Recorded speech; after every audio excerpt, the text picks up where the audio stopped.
කතංසු ලබතේ පඤ්ඤං ප්‍රඥාව කෙසේනම් ලැබගම්ද? ආයුබෝවන්.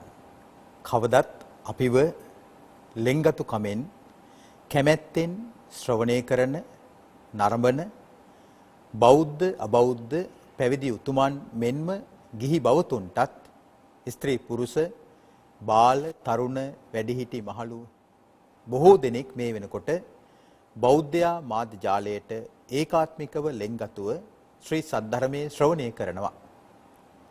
ඉතින් මෙවැනි ආකාරයට බෞද්ධ මාධ්‍ය ජාලයේ සමග ඔබ එකට එක්වීමෙන් ඔබට ලැබෙන්නේ පින්දහම් කුසල් දහම් රැස් කර ගැනීමට ලොකු පිටුවහලක් අනුබලයක් ලැබෙනවා.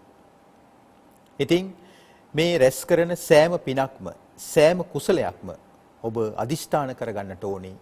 මේ ඉපදෙන, දිරන, මියදෙන සංසාර දුක්ඛයන්ගෙන් අත් මිදීම පිණිසම මේ සියලු කුසල් දහම්, මේ සියලු පින් දහම් ඔබ හැම දිනාටම හේතු වාසනා වේවා කියන අදිෂ්ඨානයෙන් තමයි ඔබ සියලුම සද්ධර්ම දේශනා ශ්‍රවණය කළ යුත්තේ.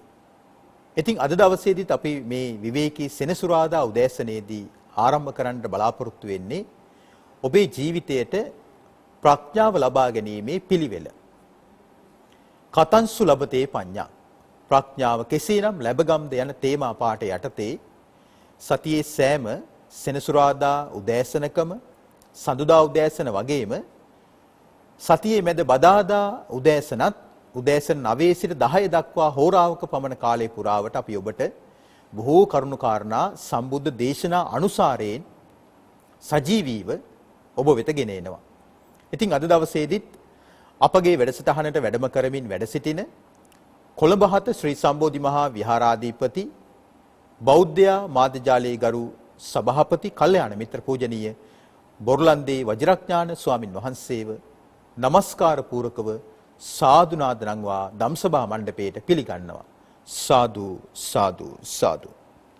සදහවතුනි, නිවන් මාර්ගය වඩන කෙනෙකුට හිතන්නට පුළුවන්කම තිබෙනවා මම කොහෙන්ද මේ ගමන මුලින්ම පටන් ගන්න කියලා. කෙනෙක් කියයි මේ ගමන මුලින්ම පටන් ගන්න තියෙන්නේ සම්මා දිට්ඨියෙන්.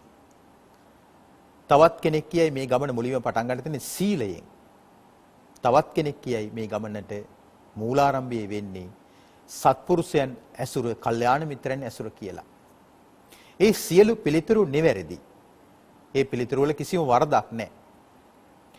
නමුත් භාග්‍යතුන් වහන්සේගේ ධර්ම විනය තුල, ධර්මයේ වගේ විනය තුලක් තියෙනවා වත්තන්න පරිපූර්ෙන්තෝ සීලංන පරිපූර්ති. වටපිටාව පිළිවෙලක් කරගන්න බැරි කෙනාට සීලය දියුණු කරගන්නට පුළුවන් කමක් ලැබෙන්නේ නැහැ කියනවා. වටපිටාව පිරිසිදුව පිළිවෙලකට තබා ගැනීම බුදුරජාණන් වහන්සේගේ ධර්මයේ හඳුන්වන්නේ වත් පිළිවෙත් හැටියට. ඔබට මේ සමාජයේ ජීවත් වෙනකොට උදව් උපකාර කරන පුද්ගලයන් වගේම උදව් උපකාර කරන යම් යම් මෙවලම් වස්තුන් තිබෙනවා. අපි ඒවට නිසි ආකාරයෙන් සලකනවද? අපි ඒවට නිසි ආකාරයෙන් කෘතගුණ සලකනවද කියන එක අපි මොහොතක් කල්පනා කරලා බලමු. අපි ගම උදෑසන අවදි වීමේ ඉඳලා ඔබට රාත්‍රියේ පැය 6-7ක් පුරාවටම නිදා ගන්නට අවස්ථාව ලබා දීපු ඇඳේ මෙට්ටය, කොට්ටය, ඇඳ ඇතිරිල්ල ඔබ උදෑසන අවදි වෙනකොට ඒ කොට්ටයට සාධාරණයක් ඉෂ්ට කළාද? ඇඳ ඇතිරිල්ල රැලි නැති වෙන්නට දිගහැර ප්‍රියමනාප විදිහට ඒ ඇඳ සකස් කළාද? එතනින් තමයි දවස පටන් ගන්න තියෙන්නේ. දිනේ ආරම්භ කරනකොටම බලන්නට ඕනේ කොට්ටය හොඳට පොඩි වෙලා නම් ඒ කොට්ටේ රැලි දිගහැරලා පිළිවෙලක් කරන්නට ඕනේ. ඒ වගේම ඇඳ ඇතිරිල්ල කිලුටු වෙලා නම්, ඒ වගේම කොට්ටා උර කිලුටු වෙලා නම් ඒවා සෝදා පවිත්‍ර කරන්නට ඕනේ. කොට්ටා මෙට්ටා සීතල වෙලා නම් අවුව වෙලාවක එළියට දාලා රත් කරගන්නට ඕනේ. මොකද ඔබට සුවපත් නින්දකට ඒ කොට්ට මෙට්ට උදව් උපකාර කරන නිසා ඔබ ඒ කොට්ටෙට මෙට්ටට සාධාරණයක් ඉෂ්ට කරන්න ඕනේ. ඒ විතරක් නෙමෙයි. ඔබ තේ පානය කරන කෝප්පය එතන විතර කහට බැඳිලා ඇති. ඒක හොඳට කහට යනකම්ම හොඳට සෝදන්න. සබන් කුඩු හරි මොනවම හරි දාලා හොඳට සෝදන්න. ඒ වගේම ඔබ පරිහරණය කරන නාන කාමරය. සාමාන්‍යයෙන් ඔකට කියන්නේ දැන් අද වර්තමානයේ තුල වොෂ්රූම් එක කියලා. ඒ නාන කාමරයේ බලන්න සින්ක් එක, ඒ වගේම වැසිකිලි කැසිකිලි කරන කොමඩ් එක පිරිසිදුව තිබෙනවාද?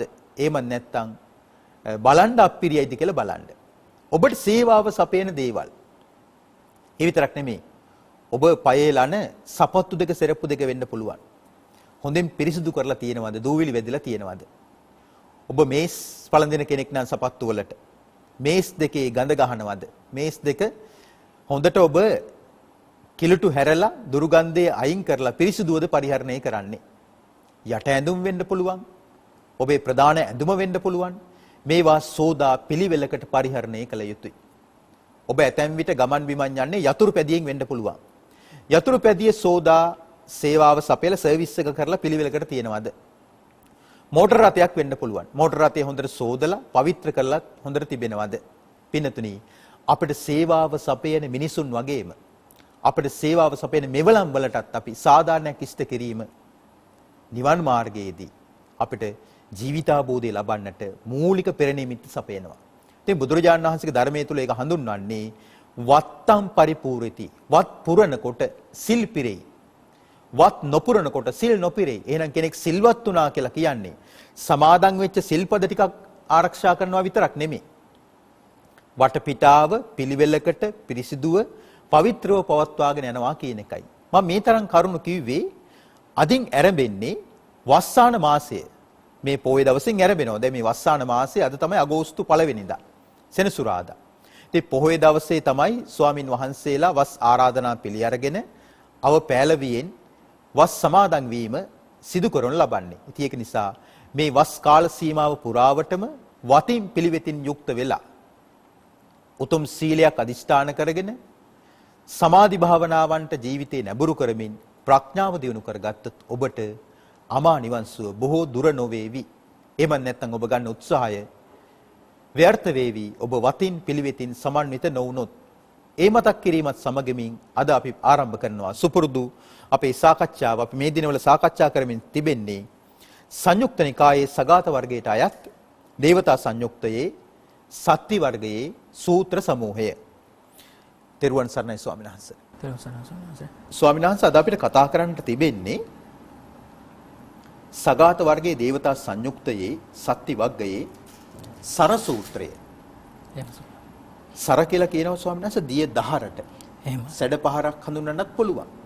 අපි ගත්තොත් එහෙම කෙටියෙන්ම ගත්තොත් මේ වේගයෙන් ගලා බැසීම ගැන වදාළ දේශනාව තමයි සර සූත්‍රය කියලා කියන්නේ. ඉතින් ස්වාමීන් වහන්සේ අපි මේ පිළිබඳව සාකච්ඡා කරමු. අවසරයි. ගෞරවනීය පූජනීය මහා සංඝරත්නයන් අවසරයි වාසනාවන්ත පින්තුනි. අපේ ගෞරවනීය කැලණිය අජු ස්වාමීන් වහන්සේ මුලින්ම සිහිපත් කළා වසාන සමය එළඹීමත් එක්ක භික්ෂුන් වහන්සේලාගේ පැත්තෙනුත් ඒ වගේම දායක පින්තුන්ගේ පැත්තෙනුත් කොයි විදිහටද පෙර සූදානම තිබිය යුත්තේ කියලා. ඒ වගේම තමන්ගේ ජීවිතයේ පැවැත්මේදී එදිනෙදා ජීවිතය ගත කරන ආකාරය පිළිබඳවත් ස්වාමීන් වහන්සේ බොහොම පුංචි කාලයක් තුල විශාල කරුණු ප්‍රමාණයක් සිහිපත් කළා. අද දවසේ අපි සාකච්ඡා කිරීමට බලාපොරොත්තු වෙන්නේ ස්වාමීන් වහන්සේ මතක් කළා වගේ සංයුත්ත නිකායේන ඊටාම වටිනා සූත්‍ර දේශනාවක්. උතුම් බුද්ධ වචනයක්. යම්කිසි ගැඹුරු ධර්ම කාරණාවක් අපිට පෙන්වා දෙන අවබෝධ කරගත හැකි සූත්‍ර දේශනාවක් තමයි මේ සර සූත්‍ර දේශනාව. එතකොට සර කියලා කියන්නේ ස්වාමීන් වහන්සේ මතක් කළා වගේ යම්කිසි ප්‍රවාහයක් යම්කිසි වේගයෙන් ගලා බැසීමක් පිළිබඳව තමයි බුදුරජාණන් වහන්සේ දේශනා කරන්නේ. එක්තරා දේවතාවෙක් ඇවිල්ලා බුදුරජාණන් වහන්සේ හමුවට ඇවිල්ලා මේ විදිහට අහනවා. කුතෝ සරා නිවත්තන්ති කත්ත වට්ටං නවත්තති. කත්ත නාමංච රූපංච අසේසං උපරොජ්ජති. කුතෝ සරා නිවත්තන්ති. සංසාර ප්‍රවාහය කොහේ නවතිනවද? සසර නැමැති ඒ හමා යෑම එහෙම නැත්නම් ගලා වැසීම කොහෙන්ද නතර වෙන්නේ? කත්ත වට්ටං නවත්තති. සසර වැසි කොහින් නොවසීද? එතකොට යම්කිසි ගලා බැසීමක් එහෙම නැත්නම් දියපහරක් නිර්මාණය වෙන්නේ වර්ෂාවෙන්. ඒ වර්ෂාව කොහෙටද වහින්නේ නැත්තේ? ඒ වගේම ඒ උපමා කරගෙන උපමේ හැටියට එහෙම නැත්නම් ධර්ම කාරණාව ඊළඟට දේවතාව අහනවා. කත්ත නාමංච රූපංච අසේසං උපරොජ්ජති. නාමයත් රූපයත් කොතැන්හි නිර්වශේෂයෙන් නිරුද්ධ වෙනවද? ඒතර සසර කියලා කියන්නේ ජීවිතය කියලා කියන්නේ මේ සසර පැවැත්ම කියලා කියන්නේ නාමයත් රූපයත් එක්ක යන ගමනක් නේ. එතකොට ඒ ඉපදීම, ඒ වගේම ජරාවටපත් වෙන එක, ඒ වගේම ලෙඩ රෝග හැදෙන එක, මරණයටපත් වෙන එක, ඒ වගේම කැමති දේවල් නොලැබීම, අප්‍රියන් හා එක්වීම, ප්‍රියන්ගෙන් වෙන්වීම, මේ හැම දුකක්ම නතර වෙන්නේ කොහේද?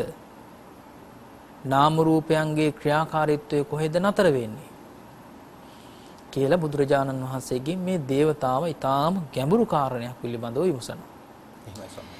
එතෙන්දී බුදුරජාණන් වහන්සේ ලබා දුන්න පිළිතුරු පිළිබඳව අවධානය යොමු කරමු.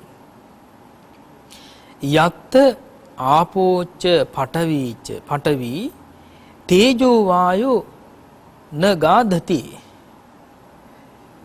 ඒ කියන්නේ යම් තැනක ආපෝ ධාතුවත්, පඨවි ධාතුවත්, තේජෝ ධාතුවත්, වායෝ ධාතුවත් අතෝ සරා නිවත්තන්ති එත්ත වට්ටං නවත්තති. මේ ධාතුන්, සතර මහා ධාතුන් කොතන හරි පිහිටන්නේ නැත්තම් මෙහි සංසාර ප්‍රවාහය නැවතීමටපත් වෙනවා. එත්ත නාමංච රූපංච අසේසං උපරොජ්ජති. මෙහි සසර වැසි නොවසි සංසාර වර්ෂාව වැහෙන්නේ නැහැ. මෙතෙන්දි තමයි නාම රූපයන් නිර්වශේෂයෙන් මෙහෙම නැත්තම් ඉතුරු නැතුව නැති වෙන්නේ, නිරුද්ධ වෙන්නේ කියලා බුදුරජාණන් වහන්සේ පිළිතුරු ලබා දෙනවා. එහෙනම් අපි කෙටියෙන් මතක් කළොත් එහෙනම් බුදුරජාණන්සේගේ පිළිතුර යම් කිසි තැනක පඨවි ආපෝ තේජෝ වායෝ කියලා කියන ධාතු හතර පිහිටන්නේ නැත්තම් එතනින් නතර වෙනවා මේ සංසාර ප්‍රවාහය. එතෙන්ට මේ සංසාර වැසි වහින්නේ නැහැ. ඒ වගේම එතන කිසිම දෙයක් ඊළඟට රෝපණය වෙන්නේ නැහැ, බීජ රෝපණය වෙන්නේ නැහැ. ඒ රෝපණය නොවීම තමයි මෙතන කියන්නේ මේ නාම රූප නිර්වශේෂයෙන්ම නිරුද්ධ වෙනවා කියලා, නැති වෙනවා කියලා. එහෙමයි. සංසප්පි තවදුරටත් ඒක කතා කරොත් එහෙම දැන් දෙවි කෙනා ස්වාමීන් වහන්සේ මේ ප්‍රශ්න අහද්දී දෙවි කෙනාට මේ හසල අවබෝධයක්, එහෙම ගැඹුරු පරිචයක් තිබිලා තියෙනවා ස්වාමීන් වහන්සේ. මේ වගේ ගැඹුරු ප්‍රශ්නයක් අහන්නට තරම්. මේ දෙවි කෙනා අහන්නේ මේ වේගයෙන් ගලාගෙන යන සංසාරය නවතින්නේ කොතැනද? එහෙම. දැන් එතකොට සසර වේගයෙන් ගලාගෙන යන දියදහරක්, සැඩපහරක් වගේ ස්වාමීන් වහන්සේ. එහෙම. එතකොට සංසාරයේ කියන එක සැඩපහර නම් එතකොට ඒ සියලු සැඩපහර වල ස්වාමීන් වහන්සේ මහා සාගරය ප්‍රදාන කරගෙන තිබෙන්නේ. එහෙම. ඒතර මහා සාගරය කියලා කියන්නේ දුක. එහෙම. සියලු සැඩපහරන් ගහගෙන යන්නේ දුක කියන සාගරයට, දුක් සයුරට. එහෙම. එතකොට අපි ගත්තොත් දුක් සයුරට ගහගෙන යන්නේ නරක තිරිසන්, പ്രേත, අසුර කියන සතර අපාගත සත්වයන් විතරක් නෙමෙයි. දෙව්ලොව දෙවිවරු, බඹලොව බ්‍රහ්මයෝ, මනුලෝ මිනිසුන් වන අප එහෙම. එතකොට මේ සංසාර සැඩපහරට අහු වුණාට පස්සේ එහෙම. දුක්ඛිත භව සයුරට ගහගෙන යනවා. ඒතර දුක්ඛිත භව සාගරයට ගලාගෙන ගියා කියලා කියන්නේ ස්වාමීන් වහන්සේ ආයි ඊතර වීමක් දැක ගන්නට පුළුවන් කමක් ලැබෙන්නේ නැහැ. ස්වාමීන් වහන්සේ මෙහි සඳහන් කරන දෙවි කෙනා ඇවිද යන සසර ගමන නවතින්නේ කොතැනද? එහෙනම් මේක මේ සංසාර චාරිකාවක්. එහෙම. අපි හරි ආසයි චාරිකාව යන්න. එහෙම. මේ රටේ වෙන්න පුළුවන්, පිට රටක වෙන්න පුළුවන්. චාරිකා කර කර ඉන්නට කැමැත්තක් බොහෝ දෙනෙකුගේ හිතේ තියෙනවා. Taman නිදුක්ව නිරෝගීව සුවපත්ව නම් ඉන්නේ. කොටිම රෝගී කෙනෙක් වව පතපත ඉන්නවා. මේ රෝගයෙන් මං සුව වෙච්ච ගම මං අසවල් පළාතට යනවා චාරිකාවක්. එහෙම තමයි මං අසවල් රටට යනවා චාරිකාවක් කියලා. එතකොට මේ සංසාර ගමනත් ස්වාමීන් වහන්සේ එක්තරා චාරිකාවක්. සංසාර චාරිකාව යනකොට ස්වාමීන් වහන්සේ අර දුක්ඛිත දේවල් වලින් අපිට තෙමෙන්න සිද්ධ වෙනවා. ඉපදීමෙන්, ජරා මරණයෙන්, කායික දුක් වලින්, මානසික දුක් වලින්, සුසුම් හෙලීම් වලින්, ප්‍රියයන්ගෙන් වෙන්වීමේ වැස්සෙන්, අප්‍රියයන්ා එකට එක්වීමේ වැස්සෙන්, කැමැති පතන බලාපොරොත්තු වන දේවල් නොලැබෙන වැස්සෙන් තෙමෙන්න වෙනවා. කොටින්ම කිව්වොත් පංච උපාදානස්කන්ධයෙන් තමයි අපි දුක් විඳින්නේ නේ ස්වාමීන් වහන්සේ. ඒතර මෙහි සඳහන් කරන්නේ ස්වාමීන් වහන්සේ දෙවි කෙනා නාමයත් රූපයත් ඉතිරි නැතුව නිරුද්ධ වෙන්නේ කොතැනද? හරි ගැඹුරු ප්‍රශ්නයක් අහන්නේ.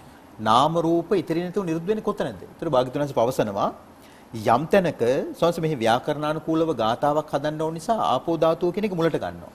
නැත්නම් අපි සාමාන්‍යයෙන් පඨවි ආපෝ තේජෝ වායු කියලා ගන්න. දැන් මෙහි සඳහන් කරන්නේ එත්ත ආපෝච පඨවිච තේජෝ වායෝන ගාදති කියලානේ. ඒතර මේ ව්‍යාකරණානුකූලව ගන්නවා හරි ලස්සනට මේක.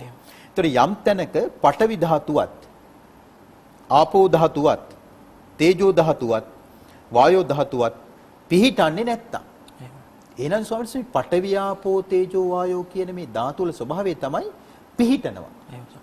කොතනද පිහිටන්නේ? මේක විඥානයේ පිහිටනවා. ඒ කියන්නේ විඥානයේ පිහිටනවා පඨවි ධාතුව ළඟ. විඥානයේ පිහිටනවා ආපෝ ධාතුව ළඟ. විඥානයේ පිහිටනවා තේජෝ ධාතුව ළඟ. විඥානයේ පිහිටනවා වායෝ ධාතුව ළඟ. සම්සතර විඥානයේ පිහිටනකොට පඨවි ආපෝ තේජෝ වායෝ කියන සතර මහා ධාතු ඔස්සේ නාම රූප පෝෂණය වෙන්න පටන් ගන්නවා. එතකොට වේදනා සංඥා චේතනා පස්ස මනසිකාර කියන නාම ධර්ම තමයි දිනු වෙන්නේ. නාම ධර්ම යම් තැනක තියෙනවනේ නාම ධර්ම තනියෙන් තියෙන්නේ නැහැ. නාම ධර්ම පවතින්නේම ස්වාමීන් වහන්සේ පඨවි ආපෝ තේජෝ වායෝ කියන සතර මහා ධාතු එසුරු කරගෙන ඉන්නේ. එතකොට විඥානයයි නාම රූපයයි එකට එක්ුණා කියලා කියන්නේ. එතන තමයි අර වට්ටය. සංසාර භව චක්‍රය නිර්මාණය වෙන්නේ. ඒ කියන්නේ සමස්ත පටිච්ච සමුප්පාද ක්‍රියාවලියම සිද්ධ වෙන්නේ එහෙම නේද ස්වාමීන් වහන්සේ? එහෙම ස්වාමීන් වහන්සේ. දැන් අපිට පැහැදිලි මෙතන ඊටාම ලස්සන උපමාවක්. මේ බුදුරජාණන්සේගේ දේශනා කොට වදාළ මේ උතුම් බුද්ධ වචනය තුල ත්‍රිපිටකය තුල තියෙනවා ලෝකේ වර්ණනා කළ හැකි මේ ලෝකයේද දිව්‍ය ලෝකද බ්‍රහ්ම ලෝකද හැම තැනක්ම වර්ණනා කළ හැකි මහා ආශ්චර්යමත් අලංකෘත හරිම සුන්දර උපමා සමූහයක්. එහෙමයි. ඒතර උපමා ගොඩක්. ඒ වගේම තමයි මේ උපමා අතර අපිට පැහැදිලි වෙනවා ලෝකේ ලස්සන, ලෝකේ අලංකරණය. ඒ වගේම සත්වයාගේ හිත ඇදලා බැඳලා තබා ගන්න මේ දේවල් බොහොම ඊටාම වටිනා විදිහට එහෙම නැත්නම් සිත් ගන්නා සුළු විදිහට වර්ණනා කරන්නට පුළුවන් උපමා. එක පැත්තකින් ඒකට කියනවා ලස්සන කියලා. තවත් පැත්තකින් ගත්තොත් එහෙම යම් කිසි විදිහකින් අවලස්සන කියලා කියන එක කැත අවලස්සන කියලා කියන එක උපරිමයෙන්ම කෙනෙකුට දනවන්න පුළුවන් නම් ඒ කියන්නේ අප්‍රිය භාවය, පිළිකුල් ස්වභාවය, ඒ වගේම අකමැත්ත, ඒ වගේම ගැටීම පවා මේ හැම දෙයක්ම විශේෂයෙන්ම කෙනෙකුට හඟවන්න පුළුවන්කම ලැබෙන අන්තිම උපමාව නේද? අන්තිම උපමාව සඳහන් වෙන්නේ මේ ත්‍රිපිටක දේශනාව තුළ. එහෙමයි. එතකොට එක පැත්තකින් ලස්සනද එක පැත්තකින් අවලස්සන තුල ජීවත් වෙනකොට මධ්‍යස්ථ බවක් තියෙනවා. ඒ මධ්‍යස්ථ බව තුල මහා සුන්දරත්වයකුත් ගෙන දෙනවා. දැන් අපි ස්වාමීන් වහන්සේ මතක් කළා දැන් මේ ඇත්තටම මේ ආපෝ පඨවි තේජෝ වායෝ කියලානේ තියෙන්නේ. එහෙමයි. එතකොට මෙතෙන්දී අර ගාථාවේ පිළිවෙල දේශනා කිරීමත් එහෙම නැත්නම් මේ ගාථාවේ අලංකරණයත් ඒ වගේම තමයි මේ ධාතුන්ගේ ක්‍රියාවලිය. දැන් ඇත්තටම දැන් ගලා බැසීමක් පෙන්වන්න දෙපැයි. එහෙමයි. නේද? ගලා බැසීමක් පෙන්වන්න අවශ්‍ය නිසා මේ සසර පැවැත්ම අර ධාරාවක් අනුව එහෙම නැත්නම් ප්‍රවාහයක් විදිහට පෙන්වන්න ඒ ක්‍රියාකාරීත්වයේ මූලික ක්‍රියාකාරීත්වය තමයි එහෙම නැත්නම් ගලා බැසීම එහෙම නැත්නම් නාම රූපයන්ගේ ක්‍රියාකාරීත්වය සිද්ධ වෙන්නේ ආපෝ ධාතුවෙන්. ඒතකොට යම් කිසි විදිහකින් පඨවි ධාතුවත් තේජෝ ධාතුවත් වායෝ ධාතුවත් ක්‍රියාත්මක වෙන්නේ. එතකොට මේ වායෝ ධාතුව මුල් කරගෙන. දැන් වායෝ කියලා කියනෝනේ ස්වාමීන් දැන් ආපෝ ධාතුව මුල් කරගෙන. ඒතකොට ආපෝ කියලා කියන්නේ ආප කියලා කියන්නේ මේ එකතු කරලා තියාගන්නවා කියලා කියන එකනේ. ඒ කියන්නේ එකතු කරලා තියාගන්න එක. ඒකට කියනවා මේ විශේෂයෙන්ම යමක් විසිරෙන්නේ නැතුව එකතු කරලා තියාගන්නවා කියලා කියනවා. එහෙම. වැగిරෙන ස්වභාවය. වැగిරෙන ස්වභාවය. එතකොට වැగిරෙන ස්වභාවය කියලා කියන්නේ වැగిරි ස්වභාවයෙන් කරන්නේ යමක් මේ එකතු කරලා තියාගෙන ඉන්න එක. එහෙම ආපෝ ධාතුව පිළිබඳව සඳහන් වෙනවා. එහෙමයි. එතකොට ආපෝ ධාතුවේම ක්‍රියාකාරීත්වය නිසා තමයි එතකොට මේවා ගැලවිලා විනාශ වෙලා යන්නේ එතකොට. ඊට දැන් අර අපි දැන් යමක් එකතු කරලා තියාගෙන කියද්දි මට මතක් වුණේ දැන් ඔය ගෙවල් වල රොටි පුච්චනකොට එහෙම සමහරවිට. පාන් පිටි විසිරෙනවනේ ස්වාමීන් වහන්සේ. එහෙම සමහරවිට. පාන් පිටි වලට දැන් උණු වතුර හරි ඇල් වතුර හරි පොල් වතුර හරි දාලානේ දැන් රොටියට අර මෝලිය හදන්නේ. හරියටම හරි සමහරවිට. ඒතකොට ස්වාමීන් වහන්සේ ඒ විසිරිච්ච පිටි ටික ඔක්කොම එකට එකතු කරන්නේ ස්වාමීන් වහන්සේ කිව්වා වගේ අර ආපෝ ධාතුවේ. හරියටම ජලයේ. එහෙම සමහරවිට. එතකොට මේ භෞතික හැම දෙයකම ස්වභාවය තමයි එතකොට ආපෝ ධාතුවෙන් තමයි ඇදපැද තබා ගන්න. එහෙමයි. ඉතින් ඒ වගේම තමයි විශේෂයෙන් මෙතෙන් සඳහන් වෙනවානේ දැන් මේ සසර ගමන ගැන තවත් පැත්තකින් ගත්තොත් මේ නාම රූපයන් නැති තැන නාම රූපයන් පිහිටන්නේ නැති තැනට උපමාවක් මෙතෙන්දී දේශනා කළේ මේ එතන සසර වැසි වසින්නේ නැහැ කියලා. එහෙමයි. සතුට වර්ෂාව මුල් කරගෙන එහෙම නැත්නම් යම්කිසි දිය ධාරාවක් මුහුදට වතුර එකතු වෙන්නේ ගංගා වලට වතුර එකතු වෙන්නේ ඇලදොල ගංගා ඊළඟට පොකුණු මේ හැම දෙයකටම ලිං වලට ජලය එකතු වෙන්නේ වර්ෂාව වෙන්නේ. එහෙමයි. නේ සම්මස. ප්‍රධාන ධාරාව. එතකොට ප්‍රධාන ධාරාව තමයි වර්ෂාව කියලා කියන්නේ. ස්වාමීන් වහන්සේ පාලියෙන් තියෙන්නේ කුතෝ සරා නිවත්තන්ති ඊට පස්සේ මොකක්ද ස්වාමීන් ඊළඟ තියෙන වචනේ? කත්ත වට්ටං නවත්තති. කත්ත වට්ටං නවත්තති නේ සම්මස. උත්ති කියලා කියන වර්ෂාව සම්මස. එහෙමයි. සසර ගමනටත් වට්ටම් කියලා වචන යොදනවා නේ සම්මස්. එහෙමයි. එතකොට සසර වැසි කොහි නොවසීද කියලා අහනවා දේවතාවා. එහෙමයි. ඉතින් බුදුරජාණන් දේශනා කරන්නේ එත්ත වට්ටම් නවත්තති. ඒ කියන්නේ සම්පූර්ණයෙන්ම ආපෝ ධාතු පඨවි වායෝ තේජෝ කියලා කියන ධාතු හතර පිහිටන්නේ නැත්නම් එතන තමයි මේ නාම රූපයන්ගේ නිර්වශේෂයෙන්ම නිරුද්ධ වෙන තැන. එහෙමයි. මුළුමනින්ම නිරුද්ධ වෙන තැන. එහෙම සම්මත. දැන් මේ කාරණා ඇත්තටම ජීවිතේට එකතු කරගන්න ඕනේ. අපේ මේ ජීවිතේ ප්‍රධානම ක්‍රියාවලිය තමයි එහෙම නැත්නම් දොරවල් තමයි තුන් දොර කියලා කියන්නේ එතකොට. එහෙමයි. නේද? සිත, කය, වචනය කියලා කියන තුන් දොර. තුන් දොරෙන් තමයි මේ විශේෂයෙන්ම දැන් අපි දන්නෝනේ යම්කිසි සැඩපහරක් වුණත් ගමන් කරනකොට එතන තියෙනවනේ ආරම්භ වෙන තැනක්. එහෙමයි. නේද? ආරම්භ වෙන තැනක් තියෙනවා. ඒ ආරම්භ වෙන තැන තමයි ඒතර දොර කියලා කියන්නේ. එහෙමයි. නේද? ద్వාරය කියලා කියන්නේ. එහෙමයි. එතකොට අපි මේ කතා කරන එකේ ආරම්භය, කතා කරන එකේ මධ්‍යස්ථ බව, කතා කරන එකේ කෙලවර කොහෙන් හිතා ගන්නද? නේද? එහෙම නැත්නම් අපි හිතුවොත් මේ කතා කරලා ඉවර වෙන්නේ කවද්ද? දැන් කියනවා ඉවරයක් නැහැ කියලා අපි කියන්නේ. එහෙමයි. නේද? එහෙමයි. එතකොට හොඳ දේවලුත් කතා කරනවා නරක දේවලුත් කතා කරනවා. ඒක තියෙන ద్వාරය. මේක තමයි ගලා යෑම. සංසාරේ ගලා යන මේ වචනයත් එක්ක. එහෙමයි. ඊළඟ ගත්තොත් එහෙම තවත් ద్వාරයක් තියෙනවා. එතකොට කය. කයේ ක්‍රියාකාරීත්වය. අපි කියන්නේ ඉවරයක් නැහැ කියලා කරනවා ඉවරයක් නැහැ. එහෙමයි. හොඳත් කරනවා නරකත් කරනවා. එහෙමයි. මේක ඇත්තටම මේක මේ ගලා බැසීමක්. මේක තමයි සංසාරය කියලා කියන්නේ. ඒතර උපදින කෙනා කරන්නේ මේ ටිකනේ. කතා කරන එකයි වැඩ කරන එකයි. එහෙමයි. නේ සම්මත. එහෙමයි. ඒ දෙකටම මූලික හේතුව තමයි හිත කියලා කියන්නේ. හිතේ ක්‍රියාකාරීත්වය බුදුරජාණන් දේශනා කළේ ප්‍රධාන අකුසල් තුනකින් ආරම්භ වෙනවා කියලා. නේ සම්මත. අවිජ්ජාචේ ව්‍යාපාදෝ මිච්ඡා දිට්ඨිච මානසෝ කියලා. එහෙමයි. දැඩි ලෝභයත් ඒ වගේම ව්‍යාපාදයක් මිත්‍යා දෘෂ්ටියක් නිසා තමයි මේ සිතේ ප්‍රවාහය ගලාගෙන බසින්නේ. එහෙමයි. ගලාගෙන බසින්නේ. තවත් පැත්තකින් ගත්තොත් තවත් බෙදලා අපි ගත්තොත් එහෙම අපේ ජීවිතයට සම්බන්ධ කරලා ගත්තොත් එහෙම ආයතන කියලා කියන ඒවත් ගලාගෙන යන දේවල්. එහෙමයි. නේද? ආයතන එතකොට අපේ බාහිරින් තියෙන මේ රූප අභ්‍යන්තරයත් එක්ක එකතු වෙන්නේ. අභ්‍යන්තර ආයතන වලට බාහිර ආයතන එකතු වෙනවා. ඒ ආයතන ගත්තොත් එහෙම ගලා බැසීමක් වෙන්නේ ස්වාමීන් වහන්සේ නේද? එතකොට ඇහැට රූප ගලනවා. ඊළඟට කනට ශබ්ද ගලනවා. ඊළඟට නාසයට දිවට ශරීරයට මේ දේවල් මේ සැඩපහරක් වගේ ගලනවා. කියන්නේ ආසාවෙන් යුක්තව තමයි කියන්නේ ආසාව කියන සැඩපහර තමයි වැగిරෙන්නේ. වැగిරෙන්නේ සම්මත. මේ ආයතන 6 ඔස්සේ. ආයතන ඔස්සේ. මට මතක් වුණා සම් දැන් ඔය දැන් ස්වාමීන් වහන්සේ දැන් වැగిරෙනවා කියන වචනේ විස්තර කරන්නේ. එහෙම. විග්‍රහ කර. එහෙම. දැන් ඒතකොට මේ ආයතන 6 ඔස්සේ ස්වාමීන් වහන්සේ දැන් පරිබාහිර දේවල් ග්‍රහණය වීම පිණිස දැන් ගලනකොට දැන් ඇහෙන් තණ්හාව ගලනකොට අපි ශා නියමයි කියලා රූපය අල්ල ගන්නවා. එහෙම සම්මත. හැබැයි අපි තණ්හාව නිරුද්ධ කරලා නම් තණ්හාව නිරුද්ධ කළා නම් ස්වාමීන් වහන්සේ මුලින් ස්වාමීන් සඳහන් කළා වගේ ලස්සන අවලස්සන කියන දෙයකට ඇලීමක් ගැටීමක් නැහැ. එහෙම සම්මත. ඒතර එතන තමයි අර දිත්තමත්තම් භවිෂති කියන කාරණේ තියෙන්නේ. එහෙම සම්මත.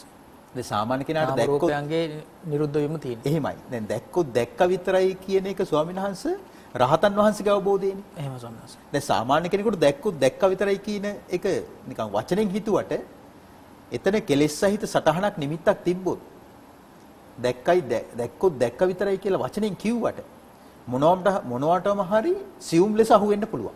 එහෙම සම්මත. දැන් කනත් එහෙමයි. එහෙම. දැන් කන ඔස්සේ ශබ්ද අහනකොට පරිබාහිර ශබ්ද ඇහෙනකොට ආසාව තියෙනවා නම් ඔන්න කන ඔස්සේ අර තණ්හා සැඩපහර දියදහර ගලා බහිනවා. එහෙම සම්මත. නාසයෙන් ගඳ සුවඳ, දිවෙන් රස, කයෙන් පහස, මනසින් අරමුණු. ඊට ස්වාමීන් වහන්සේ මේ තණ්හාව නැමැති සැඩපහර දියදහර ගලා බසිනකොට එතකොට මේ ප්‍රවාහය නවත්තන්න ඕනේ. එහෙම. මේ ප්‍රවාහය නවත්තන්න ස්වාමීන් වහන්සේ දැන් මේ වාග්තුන්සේ දේශනා කරන පිළිවෙල අපිට අනුගමනය කරන්න වෙනවා. එහෙම සම්මත. මේ පිළිවෙල අනුගමනය කිරීමේදී බුදුරජාණන් දේශනා කළේ සතර සතිපට්ඨානයෙන් වාසය කරන්න. එහෙමයි. දැන් කායානුපස්සනාවේ තියෙන කොටස් 14ක්. ඒ 14ෙම උගන්වන්නේ මේ කය ක්‍රියා කරන ආකාරය.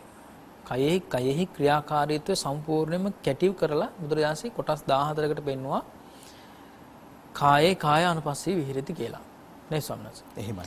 අපි ගත්තොත් එහෙම මම ඉස්සෙල්ලා මතක් කළානේ මේ ත්‍රිපිටකයේ තුර මහා යම්කිසි විදිහකින් මේ භෞතික ලෝකයේ යම්කිසි පඨවියාපෝ තේජෝ වායෝ කියලා කියන ධාතු හතරෙන් සකස් වුණු සම්මුති ලෝකයේ අපි හඳුන්වන අහසේ ඉඳලා පොළොවේ දක්වා ජීවත් වන සත්වයන්ගේ යම්කිසි නිර්මාණයක් තියෙනවද? ඒ කියන්නේ අලංකරණයක් තියෙනවද?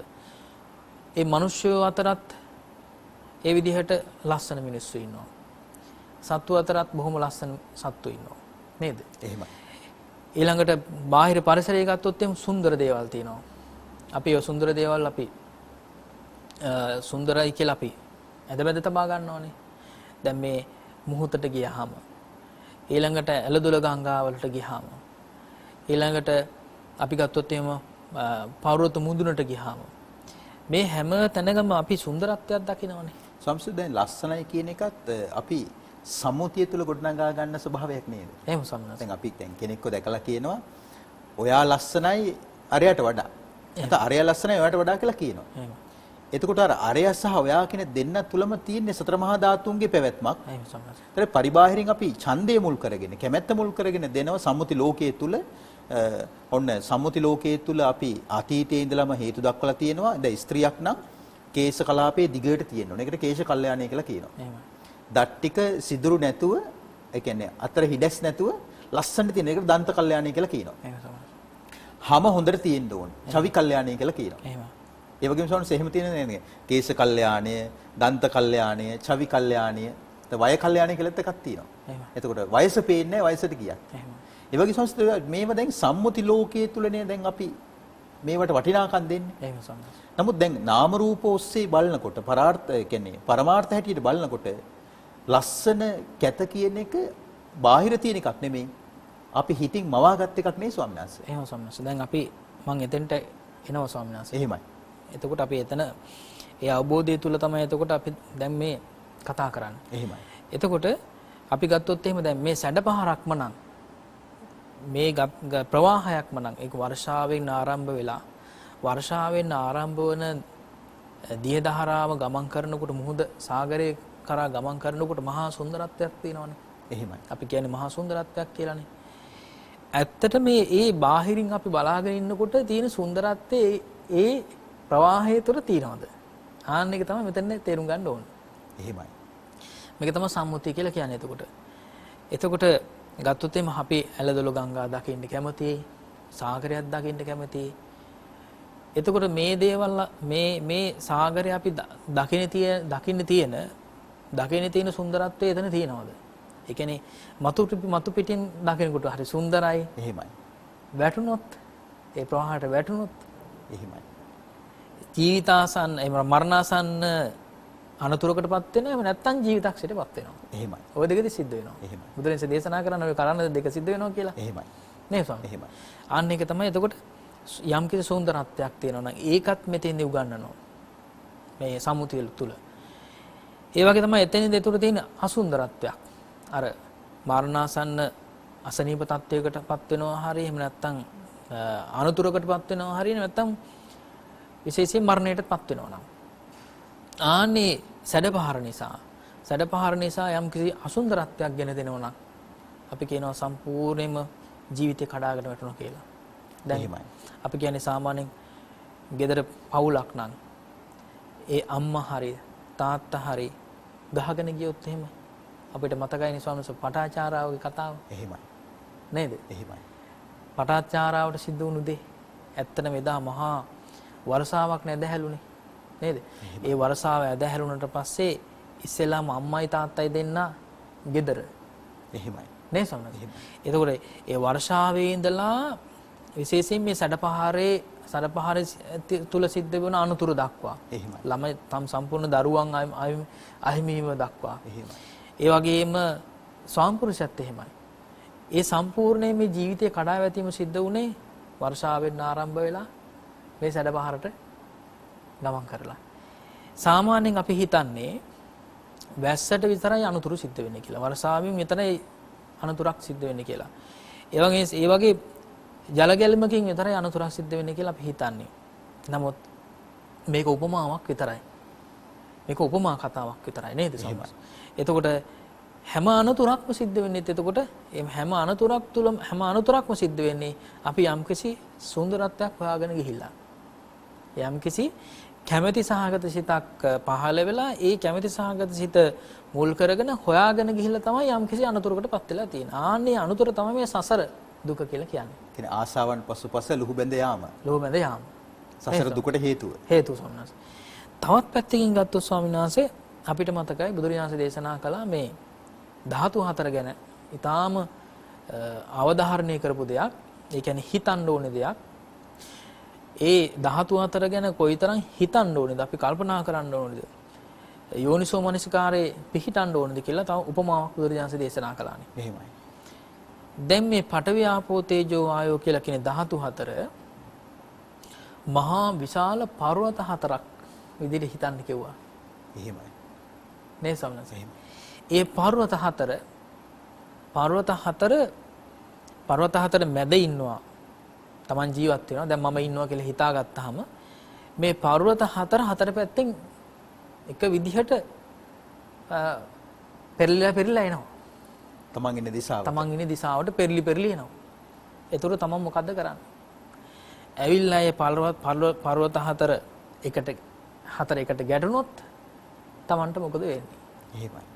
එහෙම කියලා හිතන්න කියනවා මේ පඨවි ආපෝ තේජෝ වායෝ කියන ධාතු අතර. එහෙමයි.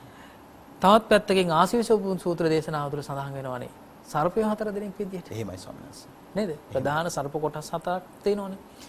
ඒ සර්ප කොටස් 4 එහෙම නැත්නම් බුදුරජාණන් උපමා කළේ මේ පඨවි ආපෝ තේජෝ වායෝ කියලා කියන ධාතු අතර සර්පය 4 දෙනෙකුට උපමා කරලා. කෙනෙක් කොච්චර උපස්ථාන කරලා සැලකුවත් ගෞරව දැක්කුවත් සමාජයේ ඉහළින් ඔසවා තැබුවත් සතර මහා ධාතු කිපෙනකොට බේරෙන්න බෑ. ඒ සර්පය කිපෙනකොට සර්පය දෂ්ට කරනවාමයි. එහෙම සම්මස. අපි ස්වාමීන් වහන්සේ ගොඩාක් වෙලාවට අපේ ජීවිතේ අපේ අත්දැකීමෙන් අපි අනිත් අයට උපදෙස් දෙනවානේ. එහෙමයි.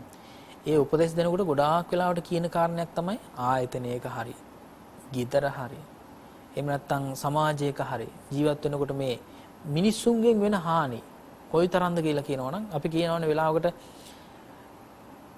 ළඟින් ඉන්න කෙනා තමයි අවධානය යොමු කරන්න ඕනේ කියලා. එහෙමයි. ඒ කියන්නේ ළඟම ඉන්න කෙනා පිළිබඳව තමයි වැඩිපුර අවධානය යොමු කරන්න කියලා කියන්නේ. එහෙමයි. ගොඩාක් වෙලාවට කෙනෙකුට අනතුරක් වෙලා තියෙන්නේ. ඒ අනතුරක් වෙලා තියෙන්නේ හැම කෙනෙක්ම කියන දෙයක් නේ ළඟින් ඉන්න කෙනාගෙන් පරිස්සම් වෙන්න කියලා. එහෙමයි. කියනව නේද? එහෙමයි. එතකොට මේක පෙරලි ඇවිල්ලා තියෙන්නේ කොතැනද? නතර වෙලා තියෙන්නේ. නේද? මේ සතර මහා භූතයන් පෙරලි ඇවිල්ලා නතර වෙලා තියෙන්නේ කොතනද? එහෙමයි. නේද? ඊළඟට මේ සර්පය 4 දෙනා ගැන ස්වාමීන් වහන්සේ මතක් කළේ කොහේ දැන් ළඟ ඉන්න කෙනා ළඟ දෙන්න කෙනාගේ හැම දේ ගැනම බලනවනේ. දැන් අපිට ළඟ ඉන්න කෙනා කොහොමද දැන් බාහිර පුද්ගලයෙක් වුණ අපිට සිහින එකපාරට එහෙම ස්වාමීන් වහන්සේ ළඟ ඉන්න කෙනා කියලා වෙලා එහෙම ස්වාමීන් වහන්සේ නමුත් අපිට හිතෙන්නේ නැහැ අපි මේ මගේ කරගෙන ඉන්න සතර මහා ධාතුන් තමයි මේ කියලා. එහෙම ස්වාමීන් වහන්සේ ළඟ ඉන්න කෙනා කියලා කියන්නේ මේ දැන් ඉන්න ළඟ ඉන්න කෙනා නෙවෙයි. එහෙමයි. දැන් ඉන්න ළඟ ඉන්න කෙනා වගේම තමයි මරණීය මොහොත වෙනකොට අපි දන්නේ නැහැනේ කොයි වෙලාවෙ මරණයටපත් වෙනවද කියලා. යම්කිසි අනතුරකින් හරි රෝගයකින් හරි කොයි මොහොතක හරි මරණයටපත් වෙනවා කියලා අපි දන්නේ නැහැ. එහෙමයි. එතකොට ඒ මොහොතට කවුද ලං වෙන්නේ? දැන් ළඟ ඉන්න අය අපි කල්පනා කරන්නේ නැහැනේ අපේ ජීවතුන් අතර ඒ කියන්නේ අපි ජීවත් වෙලා වයසට යනකොට වයෝවෘද්ධත්වයටපත් වෙනකොට අපි ඒ අය ළඟ ඉන්නවද කියලා අපි දන්නේ නැහැනේ. එහෙමයි. අපිට තීරණය කරන්න බෑ. එහෙමයි. කිසිම කෙනෙක් එහෙම තීරණය කරන්න බෑ. නැත්නම් අපිට කාලයක් දැන් ළඟ ඉන්න කෙනා තව කාලයක් යනකොට ජීවිතුන් අතර හිටියත් ළඟ නැති වෙන්නත් පුළුවන්. ජීවිතෙන් සමුගන්නත් පුළුවන්. දැන් අපි උදාහරණයක් වශයෙන් ගත්ත ස්වාමීන් වහන්සේ දැන් අපිට පෙර පාසල් යන සමයේ තුල හිටපු පුංචි යාළුවෝ එහෙමයි. අපි පුංචි කාලේ. එහෙමයි. ඒතර පාසල් සමය තුල අපිට හිටපු මිතුරියෝ. එහෙමයි. එතකොට නව යෝන් වී අපිට ආදරය කරපු ඒ නව යෝන් තරුණියෝ එහෙම සම්මාස. ඒ වගේම රැකියා ආයතනවල සේවය කරද්දී ඒ මුණ ගැහිච්ච අය. එහෙමයි. දැන් පැවිදි ජීවිතේ පවස්වම නැස් අපි මුල් කාලේ මහාන වෙනකොට අපිට ආරණ්‍ය වාසීව ඒ ආරණ්‍ය වාසීව ගුණපුරණ ස්වාමීන් වහන්සේලා හිටියා. එහෙමයි. කාලයක් ගත වෙන නගර වාසීව ආශ්‍රය කරන ස්වාමීන් වහන්සේලා මුණ ගැහුණා. ආචාර්ය උපාධ්‍යයන් වහන්සේලාද එහෙමයි.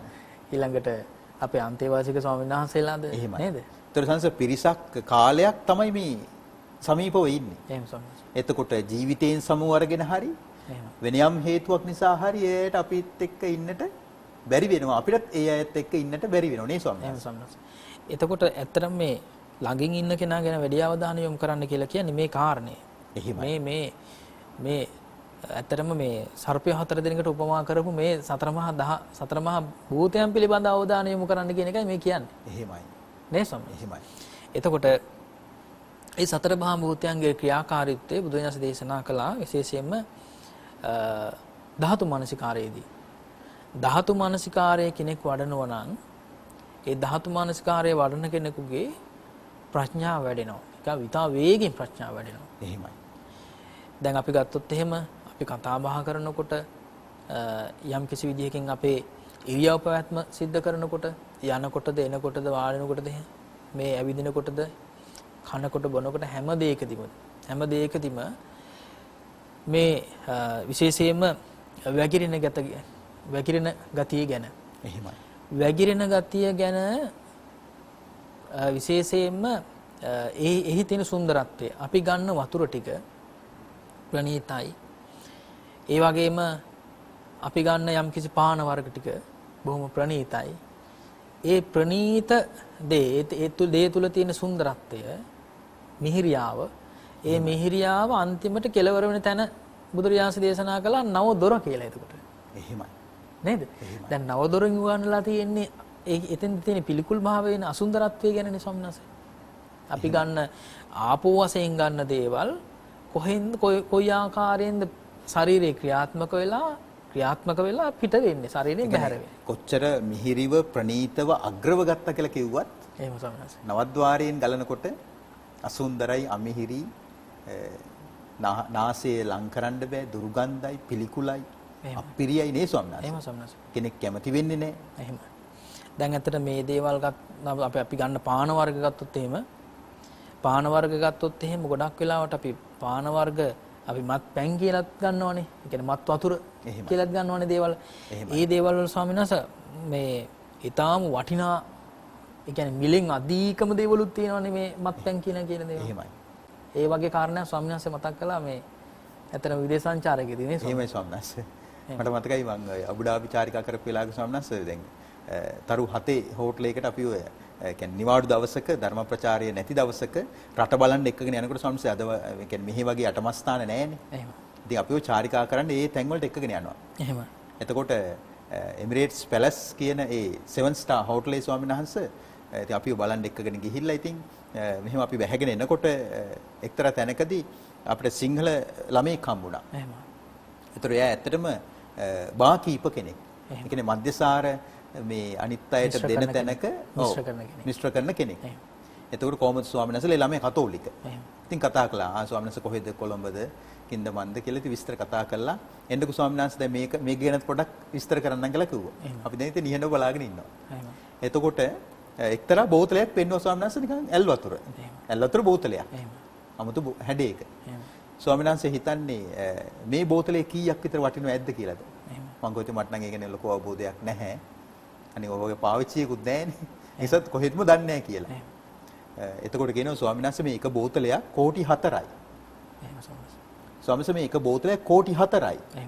ස්වාමීන් වහන්සේ මට මතකයි ඇතැම් දවස්වල අපේ බායකට ඇවිල්ලා ස්වාමීන් වහන්සේ මේ බෝතල් 4 ඉවර කරලා යනවා. එහෙම. කෝටි 16ක් ඉවරයි. එහෙම. ස්වාමීන් වහන්සේ කෙනෙක් කිව්වට මේක ලංකාවේ විශ්වාස කරන්න නැති වෙයි. නමුත් ස්වාමීන් වහන්සේ ඒක තමයි ඇත්ත කතාව. ඒ තරම් මෙහි මිනිස්සුන්ට සල්ලි තියෙනවා. ඕක තමයි ස්වාමීන් වහන්සේ මේ මිනිස්සු මේ සැප විඳිනවා කියලා කරන්නේ. ස්වාමීන් වහන්සේ මමත් ඇතැම් දවස්වලට ඔය ඔච්චර දැන් මේක ඒ කියන්නේ කෝටි 4යි කියලා බොනේ වේ ඔය අඩියට ඉතුරු වෙනේම මම චුට්ටක් තොල ගාලා බලලා තිනවා. අනේ අමුත්තක් නෑ ස්වාමීන් වහන්සේ. සාමාන්‍ය වතුරක්ම තමයි කියලා. ඒ කතෝලික තරුණයා මට ඒ පිළිබඳව විග්‍රහය කළා. ඉතින් මේ ආපෝ ධාතුව. එහෙම සම්මස්. එතකොට ඇත්තටම පිරිත් පැන් වල ඉඳලා, ඒ කියන්නේ ආශිර්වාදේ ළඟා කරලා දෙන පිරිත් පැන් වල ඉඳලා සසර දුකටපත් කරන එහෙම නැත්නම් සතර අපායට අරගෙන යන ඔය වගේ මත්පැන් දක්වා එහෙමයි නේද? මත්පැන් දක්වා දේවල් මේ දේවල් අපේ ශරීරයට ගත්තට පස්සේ ඒවා ශරීරයෙන් බැහැර වෙන්නේ කොහොමද කියන එක. එහෙමයි. ශරීරයෙන් බැහැර වෙන්නේ කොහොමද කියන එක ගැන තමයි මෙතන බුදුරජාණන් දේශනා කළේ. ඒ කියන්නේ මී පැණි ගත්තත් වෙන යම් කටුක දෙයක් ගත්තත් ශරීරයෙන් වැగిරෙනකොට වැగిරෙන්නේ දුර්ගන්ධවත් පිළිකුල් අසුබ දෙයක් හැටියට නේ ස්වාමීන් වහන්සේ. ඒක අපි ඇත්තටම ඒකේ ක්‍රියාකාරීත්වය මුලින් ඉඳලා අග දක්වාම අපි නිතර සිහි කරන්න අවශ්‍යයි. එහෙමයි. කියන ආපෝ ධාතුවක් දැක්කාම ඒක අපි සිහි කරන්න ඕනේ. එහෙමයි. ඒ වගේ තමයි පඨවි ආපෝ තේජෝ වායෝ කියලා කියන ධාතු හතර පිළිබඳවත් විශේෂ අවධානයක් යොමු කරන්න ඕනේ. අපි ගත්තොත් පඨවි ධාතුව. පඨවි ධාතුව ගැන උගන්වන්නට එහෙම නැත්නම් අවබෝධ කරලා දෙන්න බුදුන්සේ දේශනා කළා මේ කුණප කොටස් වලින් විශේෂයෙන්ම ප්‍රධාන කුණප කොටස් 20ක් පඨවි ධාතුවේ වැඩිපුර තියෙනවා. එහෙමයි. පඨවි ධාතුවේ වැඩිපුර තියෙන ධාතු එහෙම නැත්නම් කුණප කොටස් ඒ විදිහට තියෙනවා. තවත් පැත්තකින් දැන් අපි කල්පනා කළොත් එහෙම පිළිකුල ගැනම හැම වෙලාවෙම හිතා ඉන්න ගිහිල්ලා හිතයි සමහර වෙලාවට දැන් අපේ හිතේ තියෙන මේ පිළිකුලනේ. එහෙමයි. එතකොට යම් කිසි විදියකින් ඒ අකුසල් සිතක් පහළ වෙලා අර පිළිකුල් ගොඩේම මේ හිත තිබිලා පිළිකුල් වෙලා පිළිකුල් තැනකට යයිද කියලා. ඒ කියන්නේ අපි අසුචි අනුභව කරන හරි ඒ වගේ දේවල් අනුභව කරන ආත්ම භාවයකට යයිද? එහෙම දේවලුත් තියෙනවා. සම්මනසේ ඒ වගේ උගන්නන සමහර ගුරුරුත් ඉන්නවා. මම අහලා තියෙනවා සම්මනසේ. එහෙමයි. ඒ කියන්නේ හැමදාම මේ බුදුරජාණන් දේශනා කරේ මේ පටවියාපෝ මේ කියන්නේ සම්පූර්ණ මේ පිළිකුල් භාවනාව කියලා පිළිකුල් භාවනාව පිළිබඳව මහා අප්‍රසාදයෙන් ඒ කියන්නේ අනවබෝධයෙන් තමයි කරුණ ප්‍රකාශ කරලා තියෙන්නේ. ඊට බුදු දේශනාව ගන්නකොට දැන් සම්මුති ලෝකයේ තුල දැන් අපි කතා කරන ලස්සනයි අවලස්සනයි කියලා. ඒතර පරමාර්ථ වශයෙන් ගන්නකොට ධාතු හතර තමයි තියෙන්නේ. පඨවි ආපෝ තේජෝ වායෝ. නමුත් භාගතුන් වහන්සේ පවා රහතුන් පවා ඇතැම් තැන්වලදී දැන් භාගතුන් වහන්සේ පවසනවා රමණීයානි ආනන්ද වේසාලිය. ආනන්ද මේ වෛශාලා විශාලා මහනුවර රමණීයයි. රමණීයානි ආනන්ද ගෞතමක චේතිය. ගෞතමක චේතිය ලස්සනයි. රමණීයානි ආනන්ද මේ ගිජ්ජකූට පබ්බතං ගිජ්ජකූට පර්වතයේ රමණීයයි ආනන්ද. તો රමණීය බව භාගතුන් වහන්සේලා පවා විග්‍රහ කරනවා. දැන් ඔය සක්විති රජවරුන්ගේ ස්වාමීන් වහන්සේ දැන් අර ඒ සප්තරත්න ගැන සඳහන් කරනකොට ඉත්ති රත්නය කියලා රත්නයක් තියෙනවා ස්ත්‍රී රත්නය. ඒ ස්ත්‍රී රත්නයේගේ ඒ තියෙන ඒ කල්යාණය පිළිබඳව භාගතුන් වහන්සේ භික්ෂූන්ට උගන්වනවා කියලා දෙනවා. පංච කල්යාණ පිළිබඳව. ඒතර ස්වාමීන් වහන්සේ බලන්න දැන් එතන භාගතුන් වහන්සේ සම්මුතියත් තේරුම් අරගෙන පරමාර්ථයත් තේරුම් අරගෙන ඒක විග්‍රහ කරනවා. දැන් ජනපද කල්යාණීට වසඟ වෙච්ච නන්ද කුමාරයාව පැවිදි කරෝලා තව්තිසාවට එක්කගෙන යනවා. එතකොට දිව්‍ය අප්සරාවන් දැක්කට පස්සේ නන්ද ස්වාමින් වහන්සේට දිව්‍ය අප්සරාවන් පිළිබඳව පෙම්සිත හට ගන්නවා. එතකොට භාගතුන් වහන්සේ අහනවා නන්ද මේ දිව්‍ය අප්සරාවන් ලස්සනයි නේද? ඒ සම්මුතිය. එහෙමයි ස්වාමීනි. මට ස්වාමීනි හිතෙන්නේ මේ දිව්‍ය අප්සරාවන් දකින්නකොට ජනපද කල්යාණි හරියට මේ හේනක මේ පිච්චිලාගේ වැඳිරියක් වගේ කියනවා. ඔන්න ජනපද කල්යාණිට පෙම් බැඳ නන්දගේ අර්ථකථනයේ ඒ සම්බන්ධයි. දිව්‍ය අප්සරාවන් දැක්කට පස්සේ කියන්නේ අපිට වඩා කියන්නේ ලස්සන තව දෙයක් මොන ගැහෙනකම් විතරයි අපි දෙයකට ලස්සනයි කියලා හිත බැඳගෙන ඉන්නේ. වටිනා තව දෙයකට හිත බැඳගෙන ඉන්නේ තවත් වටිනා දෙයක් ලැබෙනකම් විතරයි නේ ස්වාමීන් වහන්සේ. ඊට පස්සේ ඒක අතහැරලා දාලා අපේ හිත තව තැනක ලැබුම් ගන්නවා. හිතක ස්වභාවය. එහෙම ස්වාමීන් වහන්සේ. දැන් ඉදිරියේදී ඇත්තටම අපිට මුණ ගැහෙන ඊටාම තවත් වටිනා ගාතාවක් ස්වාමීන් වහන්සේ මේ සංකප්පරාගෝ පුරිසස්සකාමෝ කියන එක. එහෙමයි ස්වාමීන් වහන්සේ. නේද? ඇත්තටම මේ සත්වයාගේ හිතේ හටගන්න මේ ලස්සන හෝ අවලස්සන ඒ කාමය කියලා කියන එක සංකල්පයක් පමණයි කියලා කියන බුදුරජාණන්. සිතවිලි මාත්‍රයක්. සිතවිලි මාත්‍රයක් පමණයි කියලා කියනවා. එතකොට අපි ගත්තොත් මේ හැම දෙයකම වර්ණනාව මේ හැම දෙයකම තිබෙන අපේ ශරීරය ගැනත් ඊළඟ බාහිර තියෙන මේ පරිසරය ගැනත් වර්ණනාව අපිට එක එල්ලේම අපේ හදවතට දැනෙන්නේ මේ භාෂාවත් එක්ක ස්වාමීන් වහන්සේ. එහෙමයි. නේද? අපි කියනවා ඒ භාෂාවල් අතරත් අපි කියනවා ලස්සන භාෂාවල් තියෙනවා. ඒවා සාමාන්‍යයෙන් ලෝකේ තියෙන භාෂාවල් මේ යම් කිසි විදිහකින් මේ පෙළ ගස්සලා තියෙනවා. මේ භාෂාව තමයි ලෝකේ තියෙන ලස්සනම භාෂාවල් කියලා. එහෙමයි. නේද? ඊළඟට කටෝර භාෂාවල් තියෙනවා. ඒ ගුළු භාෂාව දක්වා. එහෙමයි. නේද ස්වාමීන් වහන්සේ? කතා නොකරන භාෂාව දක්වා තියෙනවා මේ යම් කිසි පිළිවෙලක්. එහෙමයි. එතකොට ස්වාමීන් වහන්සේ මේ භාෂාවක් අපි ගත්තොත් එහෙම ඇත්තටම අපි සුන්දරයි කියලා කියන භාෂාව අපි කියනවා අපේ භාෂාව තමයි හරිම සුන්දරයි කියලා. එහෙමයි. එක වචනයක් ගන්නකො. ඇත්තටම මේ මහා මේ අපිට ඇති වෙනවා මේ ඒ පිළිබඳව භාෂාව පිළිබඳවත් අපිට ඇති වෙනවා විශේෂයෙන්ම මේ කලකිරීමක් ඇති වෙනවා. ඒ කලකිරීම ඇති වෙන්න ඕනි. ඒක නිවැරදි කලකිරීම. නේ ස්වාමීන් වහන්සේ. කුමක් සම්බන්ධයෙන්ද? ස්වාමීන් වහන්සේ දැන් අපි ගත්තොත් එහෙම එක වචනයක්. අපි නාමය කියලා ගමුකෝ දැන්. නාම රූප නිරුද්ධ වෙන තැන නෙමෙයි ඇහුවේ. එහෙමයි. දේවතාවා. එහෙමයි. නේද? අපි ගත්තොත් එහෙම අපිටම දීලා තියෙනවා නමක්. අපි Tamanට දීලා තියෙනවා නමක්. දැන් අපි හඳුන්වපු ගිහි නම ස්වාමීන් වහන්සේ දැන් අපි භාවිතා කරන්නේ නැහැ. එහෙමයි. ගිහි නම භාවිතා කරන්නේ. දැන් කෙනෙක් අපිට ගිහි නමින් දැන් පාරයන්ට ආමන්ත්‍රණය කළාද අපි බලන්නේවත් නැහැ. බලන්නේවත් නැහැ. ඒ සංඥාවක් අපිට නැහැ. එහෙම ස්වාමීන් වහන්සේ. එතකොට එතන සංකල්පයක් විතරයි කියලා කියනවා. එහෙමයි. ආන්නේ වගේ පින්නතුනේ අපි යම්කිසි භාණ්ඩයක් අපි එතකොට සාමාන්‍ය අපි ශරීරය ගත්තොත් අපේ ඇහැ කියලා හිතන්නකෝ. මේ ඇහැට ඇහැ කියලා කිව්වට ඇහැ බෙදලා බලනකොට ඇහි තියෙන දේවල් වලට අපි ගොඩාක් නම් දාගෙන තියෙනවා. එහෙමයි. නේ ස්වාමීන්. ඒ ඇහි තියෙන සිවියද කහලපයද කළු ඉංග්‍රියාවද නේද? ඒ විදිහට ඇහි තියෙන කොටස් ටිකක්. එතකොට ඒ විතරක් නෙවෙයි. තවත් ඇත්තටම කලකිරෙන කාරණයක්. අපි ගත්තොත් එහෙම යම්කිසි වෘක්ෂයක් හඳුන්වනවා. එහෙම නැත්නම් අපි හිතමු පස් ටික කියලා සමහර පස් කියලා පස් වලට හැඳින්වුවාට තවත් කෙනෙක් තවත් භාෂාවකින් වෙන දෙයක් වෙන වචනයක් භාවිතා කළොත් එහෙමයි. පස් වලට වෙන වචනයක් භාවිතා කළොත් ඒ නිසා එකම භාණ්ඩෙට ලෝකයේ තියෙන හැම වචනයක්ම භාවිතා කරන්න පුළුවන්. එහෙමයි.